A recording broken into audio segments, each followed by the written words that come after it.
Good afternoon, everyone. The next part of our session, we have two speakers from Canada. It's Chris Albertyn and Ron Sinclair. Before I begin, I'd like to give you a bit of introduction. Chris Albertyn is an arbitrator and mediator working in Ontario, Canada. He was educated in South Africa and in the US. He worked as a trade union organizer for a textile union in Durban in the 1970s. He practiced law in Durban in the 1970s and 80s. He was the founding director of the Center for Socio-Legal Studies at the University of Natal, Durban. In 1985, he has worked as a mediator and arbitrator of labor disputes. He has lived in Toronto since 1993. He was a vice chair of the Ontario Labor Relations Board for over 20 years. He's a member and current past president of the Ontario Labor Management Arbitrators Association. He's a member of the National Academy of Arbitrators and chairs its international committee. The next speaker is Ron Clair. Mr. Clair is the principal lawyer at Clair and Associates Professional Corporation, specializing exclusively on the management side of labor and employment law. He assists with a wide range of workplace issues across many sectors, including manufacturing, retail, distribution. He frequently assists out-of-country employers with their operations in Canada. Ron's educational background includes a BCom and LLB from McGill University, an LLM from Osgoode Hall Law School, and an MBA from both Cornell and Queen's University. Whether it involves unionized or non-unionized working environment, Ron works with employers to successfully manage the various workplace issues they are confronted with. Ron is a highly sought-after speaker and lecturer on many labor and employment law topics.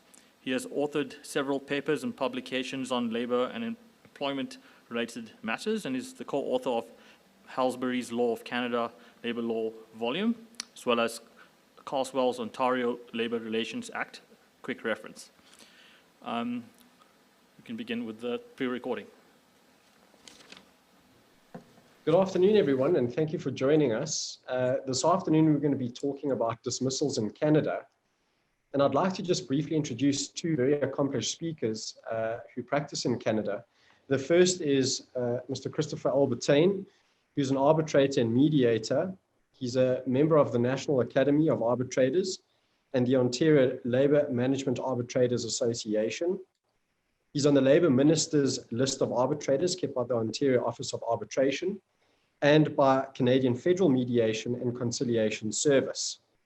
He's also a mediator, arbitrator of the Ontario Grievance Settlement Board, formerly the vice chair, and a former vice chair of the Ontario Labour Relations Board. So we'll be hearing from Chris shortly. And the second speaker is Mr. Ron Clair, who is the principal lawyer at Clair and Associates, specializing exclusively in management side labor law. Ron practices both in the private and public sector, where he has clients servicing the full range of workplace legal issues. Ron is also a highly sought-after speaker and a lecturer on many labor and employment topics, and deals in both unionized and non-unionized working environments. So both of them will be joining us this afternoon for a brief discussion on dismissals in Canada. And just by way of a brief introduction to the topic, when I first immigrated to Canada, one believes that this is one country, but before long you realize that each of the provinces have a slightly different legal system. And then over and above that, you've got the federal sector. But today's talk is going to be focused primarily on Ontario, which in the main covers most of the provinces across Ontario, save for Quebec. And Chris will be talking to us about what happens in the unionized environment around dismissals and terminations. And Ron will be talking to us about the non-unionized environment. So if I can just introduce firstly, Ron Clair. Thanks, Ron.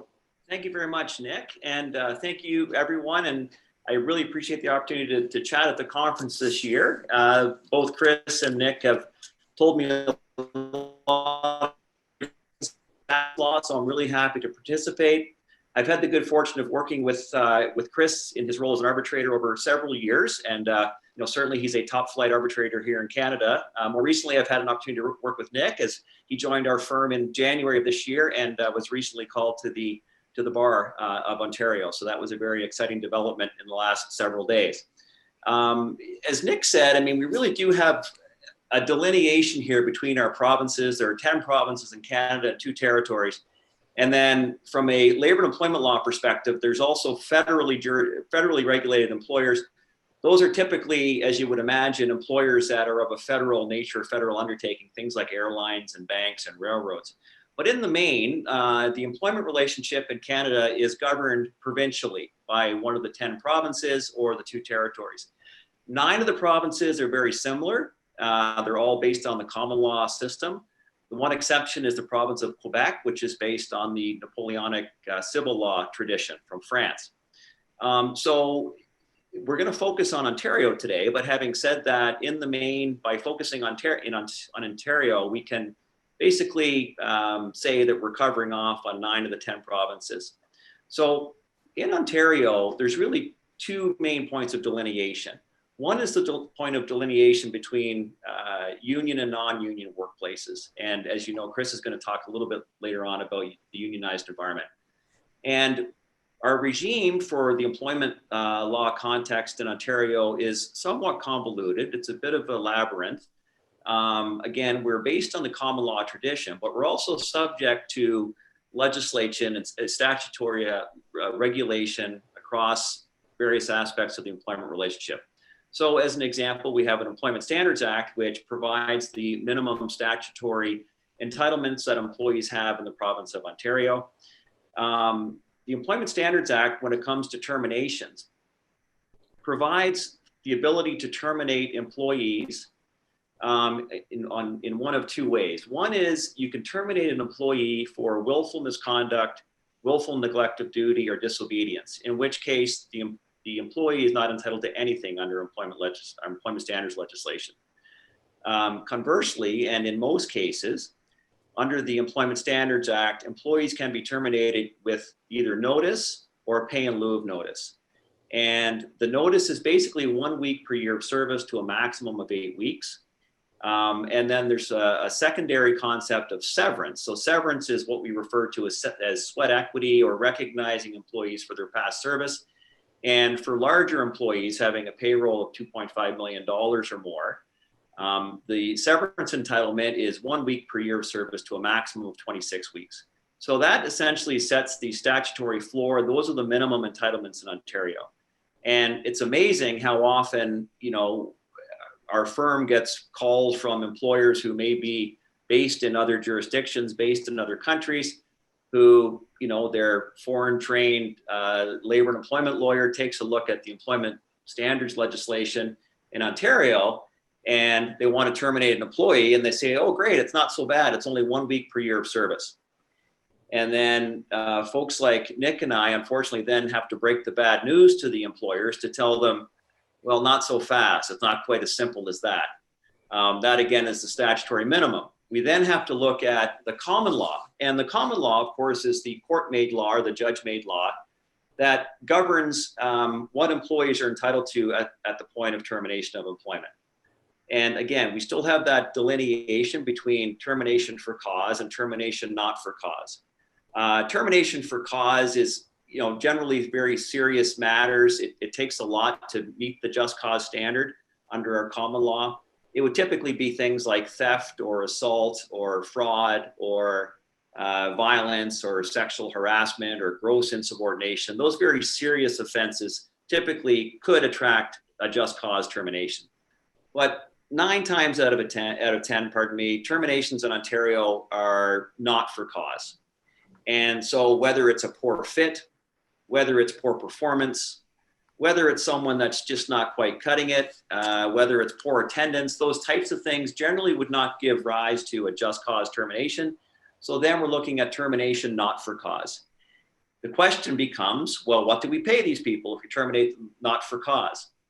The courts in Ontario and really across Canada at this point have a well-established set of factors that they look at when they're determining how much pay in lieu of notice someone is terminated from their employment. Case, if you're interested, is Bartle and the Globe and Mail. It's a 1960 case from the Ontario Court of Appeal, where the court enumerated several factors that they'll consider when they're considering what pay in lieu of reasonable notice an employee would be entitled to if their employment is terminated. And the factors the court will look at will be things such as the individual's age or length of service, how much they're earning, what their position is, whether or not they had to undergo any special education or training in order to achieve that position, all with a view to really trying to get the employee back to the position they would have been had they secured alternate employment elsewhere. So the theory being, if you're an older, higher paid, more specialized employee, your prospects are not as good in the outside world. And so as a result of that, the notice period tends to be higher for those individuals. There is sort of an unofficial cap of 24 months as being the maximum pay in lieu of notice in Ontario. That's been challenged from time to time in the past. But generally speaking, if you're older, higher paid, with longer service in a more specialized role or a role of more responsibility, your pay in lieu of notice is going to be higher than if you're a younger, hourly paid, more junior employee, because people in those positions will find that alternative employment is more plentiful. The other thing I would highlight as far as our common law system is concerned, employees here, if they're terminated from their employment, even if they pursue a common law remedy, they still have a duty to mitigate their losses. So they have a positive obligation to be going out and trying to find alternative employment elsewhere. And that's an obligation that's imposed upon them by the courts. So whatever the common law pay in lieu of notice is, it's subject to mitigation by the employee. The other subject or topic that's quite interesting in the common law context is the whole notion of constructive dismissal. That's a fairly novel and difficult concept for people, oftentimes from other jurisdictions.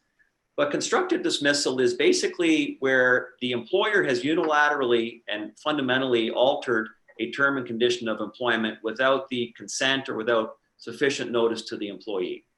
So as an example of constructive dismissal, if an employer reduces an employee's hours without their consent, if they reduce their rate of pay, if they require them to start working from another location far from home, those things would generally constitute constructive dismissal, meaning that without saying you're fired, the employer is basically altering a fundamental term and therefore bringing the employment relationship to an end. Now, there are some strategies for curing that and strategies for avoiding constructive dismissal.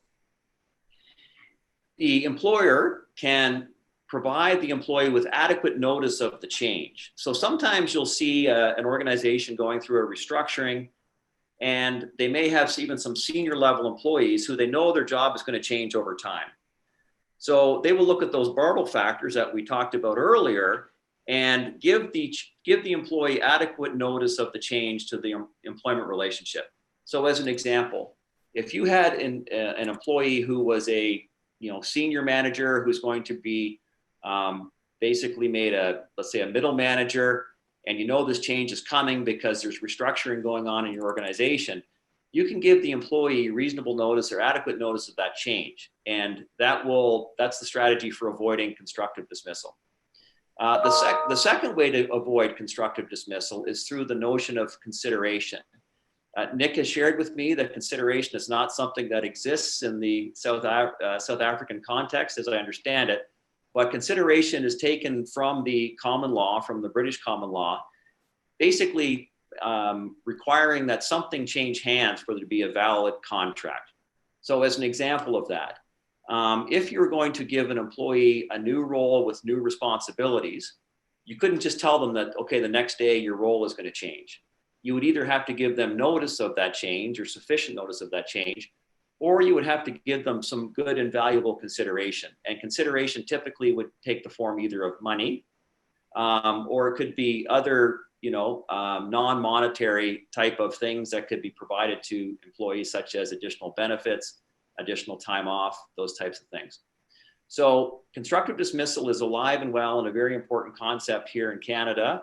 We're regularly inundated with claims from plaintiff lawyers saying that their clients have been constructively dismissed. And it's been in the face of COVID, because what's been happening time and again is, as with everywhere around the world, employers in Canada have been laying off employees. I think retrenchment is the word that's used in South Africa, if I got that right. But basically, there's not sufficient work for employees, and so they have to lay them off or, I think, retrench them. meaning that they're not coming to work for a period of time. Now, technically, under the common law, that is constructive dismissal because you're altering a fundamental term of the employment relationship, which is you come to work and we'll pay you. Now, you know, COVID is obviously a global issue. And so the courts, I don't think, are jumping all over it right yet, but certainly there are a lot of people who are filing these types of claims saying that they've been constructively dismissed. Our response is, well, get in line. I mean, you know, there's a lot of people in that boat. But what employers are now looking to do is they're looking to add language to their employment agreements, which give them the ability to lay off employees in the event of a downturn in business. And that's really something that's come about as a result of COVID. So we're assisting employers in making those changes to their employment contracts and adding language that allows them to lay off employees in the event of a downturn in business. The issue, though, is one of consideration. So we can either, you know, try to give the employee notice of the change, which is difficult in the current COVID climate because sometimes the employees aren't at work, or alternatively, we can offer the employee something of value to make that an enforceable term. So it could be additional pay. It could be another week vacation. It could be improvement to benefits or pensions or those kinds of things. So that's very much an issue that's on the front burner right now, this whole notion of constructive dismissal and the ability to lay off employees. And really the main strategy for dealing with that is giving employees something of value as consideration to add that term to their employment agreement. So I think that's a summary. If I'm out of time, Nick, that's a summary on some of the key issues that we faced in non-union terminations in Canada. Thanks so much, Ron. And I just wanted to add there, when you talk about layoffs, that would be temporary layoffs, which, just to compare that to the South African position with a retrenchment, it's generally a permanent layoff. But certainly we have temporary layoffs in South Africa as well, provided that's covered in a collective agreement. But thank you so much for sharing your expertise and insights. And Chris, if I can hand over to you, and you're going to tell us about what happens in the unionized environment. Right, thanks, Nick. So under the Labour Relations Act, there must be a provision in a collective agreement that says that workers can be terminated only for a fair reason. The employer must have just cause to do it, and there must be a provision in the collective agreement that any dispute over the just cause is referred to arbitration. And then arbitration would be by an arbitrator chosen by the parties, effectively. So the typical remedy for an unjust dismissal, if the arbitrator finds the dismissal is unjust, would be reinstatement of the employee. The arbitrator normally has a full discretion to make a decision as to what should be the penalty. If some misconduct is found, the arbitrator's got a full discretion to substitute another penalty, subject to one qualification that I'll mention, to substitute a lesser penalty so that there could be no discipline, there could be a written warning substituted, there could be suspension without pay for a period. And if it's a serious act of misconduct, the arbitrator may reinstate, but without any back pay at all. Treat the whole period of the delay till the decision as being effectively a long suspension for the employee. The limitation on an arbitrator's discretion as regards penalty is that the parties may themselves negotiate penalties in their collective agreement. They may stipulate an actual penalty for particular kinds of misconduct, and the arbitrator then does not have a discretion to vary that. Sometimes the parties will, one or other party, I mean, sometimes an employee says they don't want to go back, they don't feel comfortable going back, and they want a remedy, a monetary remedy instead. They want a compensation instead of going back. And sometimes the employer will argue in the alternative that if the discharge is not upheld, the dismissal is not upheld, In the alternative, they ask the arbitrator to make a ruling that the employee should not be able to come back because the relationship is fundamentally destroyed, either through breach of trust or because of the way the employee has behaved towards other employees, or because of the poisoned work environment that has been created by the employee. In those events, the arbitrator would be called upon to determine what compensation is suitable to an employee. Now, unionized employment is seen as secure, and that people really, if they don't misbehave, they have the likelihood of keeping their jobs for their whole lives. So the question is, what is the appropriate damages? What's the appropriate compensation if an employee is not to be reinstated where there was no just cause? And similar in a way to the way the courts deal with the reasonable notice, although not with any limitation of the 2 years, the arbitrator would look at what are the prospects of this employee obtaining a similar job, similar unionized job, which is generally much better paid with greater job security in the future. So younger employees have more prospect of finding other work, older employees less, depending on the service of the employee and depending on also the nature of the skill level of the employee. It does play a feature. I mean, if you've got a professional employee being terminated, a lawyer, say, or engineer being terminated, the damages are likely to be higher than somebody who's blue-collar worker with who can find work more readily. So these are all factors. And as a rough guide, I would say the idea of at least 3 months pay and then probably 3 weeks per year of service is a rough guide for a regular worker. I mean, nobody's weekly paid in Canada. Everyone's paid bi-weekly every 2 weeks, but it'd be not in a non-professional position, non-supervisory, not particularly skilled position, that would be a guide, and probably higher for a more skilled position, more like 3 months plus a month per year. So those would be plus benefits. One would calculate in what benefits the employee would have received, and benefits can be up to 30% of the wage of the employee. So it's a costly affair for the employer if the employee doesn't come back and they get compensation instead. There's no specific requirement of procedural fairness in Canadian law, in the sense that, I mean, Ron can speak a little bit of this in the way in which you terminate people in the non-unionized world. But for the unionized world, if there's nothing in the collective agreement about procedural fairness, then there's no requirement to hold a meeting or to get the employee's point of view or to I mean, you make your decision as the employer, and then it's tested as to whether you made a fair and a just decision. Sometimes unions will negotiate specific provisions, and they normally take one of two forms.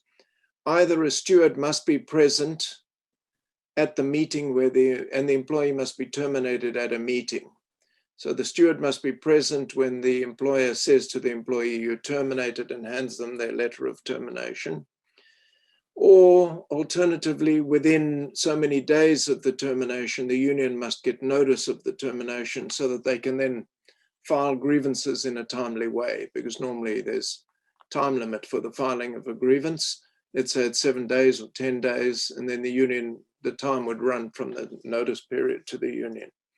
Those are the only real protections on procedural fairness. There's the employer takes the risk when they make the decision to terminate, and the arbitration itself can sometimes remedy a procedural defect. It depends on the language of the collective agreement. Either, let's say, a procedural step is not taken, the arbitrator will decide, is it fundamental, in the sense that it's a right that has been breached and therefore no termination has occurred. The union will typically argue that. Or alternatively, the arbitrator will say, well, this hearing substitutes for the lack of having the steward present, and therefore the employee will get their back pay up to this date, but as of this date will be treated as the date of termination. But normally, procedural fairness is not much a feature in these in the arbitration cases. There's also nowadays more and more claims of discrimination, harassment, those sorts of things. So in addition to dealing with the termination, you may very well be dealing also with claims of a violation of the Human Rights Code, of discrimination or of harassment, which is a right not to be harassed, as falls under the Occupational Health and Safety Act. Those are claims that employees could make as part of their termination, and an arbitrator would have the discretion to order a damages amount depending on how the employee was treated and the justice of the way in which the employee was treated when they were terminated. There's no review of arbitrators' decisions in the sense that, there's no appeal of it. An unhappy party with the decision of an arbitrator can take it on review. The standard of review is generally pretty high to get an arbitrator's decision reversed, so it's a final decision.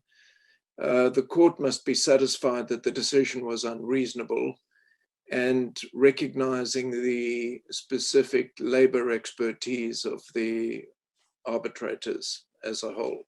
So they generally defer, even if they disagree with the decision, unless they're satisfied that the decision is fundamentally wrong.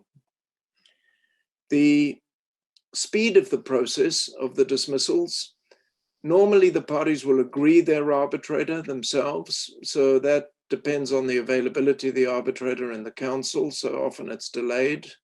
But if a union wishes to bring a case quickly, there is a procedure under the Labor Relations Act that they can get a hearing within, I think it's 28 days of the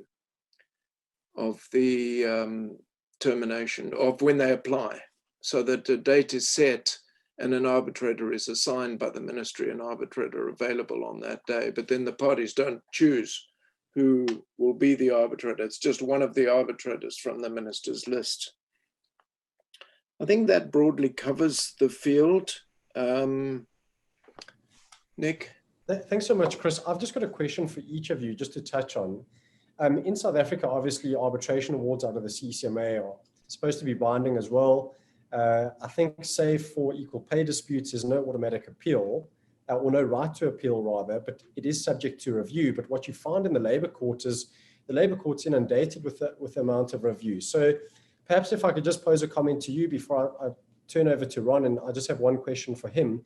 Are you able to just comment on the prevalence of judicial reviews of arbitrators' decisions in Canada, just comparing that with the South African position where it seems to almost happen out of course? So I've been arbitrating here since about 1995, and I think I've had probably 5 cases taken on review, once set aside, but the rest all confirmed. And I think that's pretty typical. And I think that the success of reviews is very low indeed. I would say less than 10%, maybe less than 5% are successful on review. Okay, no, thanks, Chris. That's very interesting. And I think, maybe the court's approach to judicial review in Canada is a natural deterrent for parties, knowing that if they're going to take a decision on review, that what the court's perceptions of those are. But obviously it's a different legal system with different issues at play. And then Ron, if you could maybe just comment on, in South Africa, the natural position or the primary remedy, if there's a substantively unfair dismissal, in other words, if the reason is found wanting in law for the termination, the primary remedy is one of reinstatement. But that's not necessarily the case. Now I'm talking in the non-union environment. That's not the automatic consequence in Canada. I believe that there are exceptions, but perhaps you can just share with the folks some information on that too. No, thank you, Nick. Absolutely. I mean, that is a significant point of departure between the unionized world and the non-unionized world. In fact, drivers for people becoming union members and for unions organizing work is the right to reinstatement that you have if you're in a union working under collective agreement. Reinstatement is not a remedy that's frequently available in the non-union world. Certainly if someone's simply been terminated from their employment, the employer has the right to do that, and they can do it, as we said earlier, with notice or with pay in lieu of notice. Now, there are some, I'm going to say, fairly minor exceptions to that, and those would be where there are statutory breaches, typically related to reprisal. So as an example, if an employer were to terminate someone's employment based on discriminatory grounds under the Human Rights Code, there is the ability to reinstate the employee to work, although again, that's rarely ever used.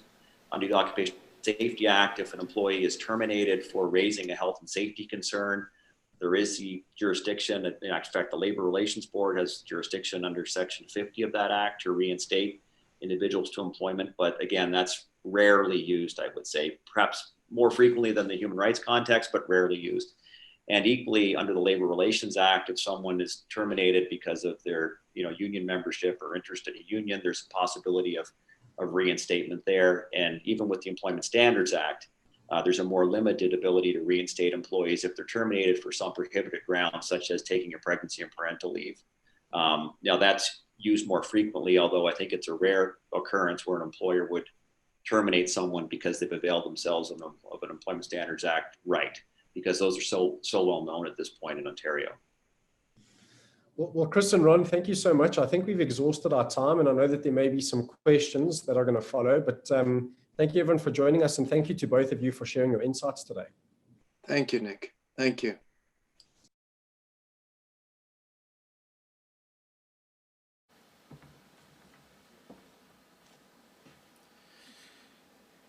Thank you, Chris and Ron. It was a good presentation. Before I begin, are there any questions from the floor? Yes. Can we please get a mic?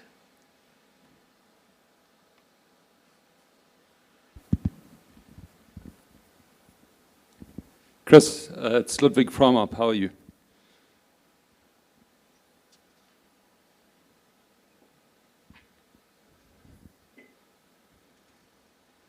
I'm not sure if you can hear me, but I'll press ahead with the question in any event. Thanks for a very interesting presentation.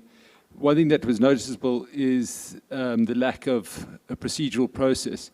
And I know that you were instrumental in the discussions around developing the Labour Relations Act originally, and I would be very interested in your thoughts on the two different processes, the South African one, which has a very strong procedural element to it, and the Canadian one that has a less procedural aspect to it, but has a greater seemingly penalty at the end if you get it wrong. And I'd be interested to know which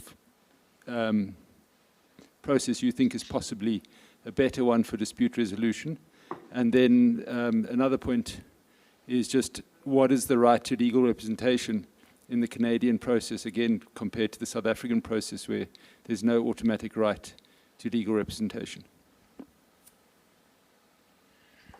Okay, I'll deal with the second one first. Here, there's no issue about who can represent you. I know the consideration originally in South Africa was that likely workers were not going to have the capacity to be represented by counsel and would be an unequal event. And if there were counsel, the parties could both consent to having counsel. So that was the thinking. That doesn't really exist at all here. Anybody can appear. So, for example, some unions choose to use their reps as their representatives in the case. Employers generally use counsel, and many unions employ counsel, in-house counsel, or they use counsel too. So I would say that in the vast majority of cases, you've got counsel on both sides appearing. So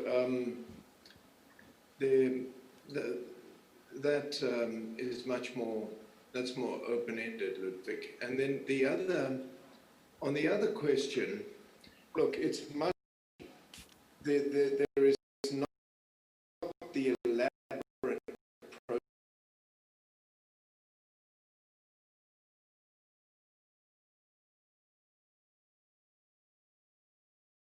But I understand they've just said you've got to give the worker a chance to present their view of what happened. You've got to hear them before you make the decision. So I think that the old idea of the way it was seen is that you've got to have this very formal process of hearing. I think that in itself, as I understand it, has been tempered considerably in South Africa, making it easier to get through the procedural. I think here, by not having it, it certainly makes life much simpler. You go to the case and the issue is, was it fair or wasn't it fair? And the employer takes its risks.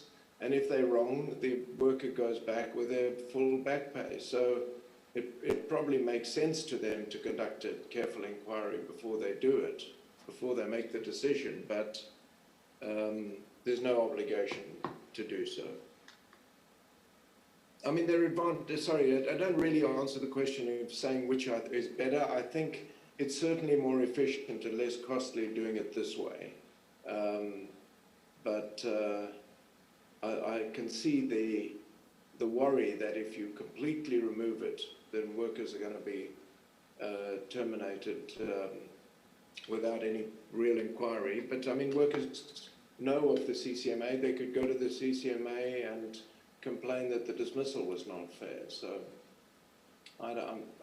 anyway, those are my thoughts. Can I just add a couple of thoughts to that, Chris? Yeah. Oh, no, thank you. I mean, a couple of other protections that I think exist in Canada for employees, unionized employees. I mean, number one, within the collective agreement, there's always a grievance process to be followed internally. So there are some steps to be taken internally in the workplace before a decision is made a formal decision to terminate. And the second thing too is the employer bears the onus of proof in termination cases. So it's really up to the employer. As an order of proceedings issue, the employer has to go first. The employer has to present the case. The employer bears the onus of proof of establishing just cause. So I think that's also another layer of protection for the employee, where the employer is really put to the test. I know most arbitrators will certainly expect that there's been due process or procedural fairness in the decision to terminate, and the employer has to establish that. I also had a few questions, but I believe our time has run out. So thank you both for an awesome presentation. And on behalf of SASLAW, yeah, all the best. Thank you. Thanks very Thank you much. very much.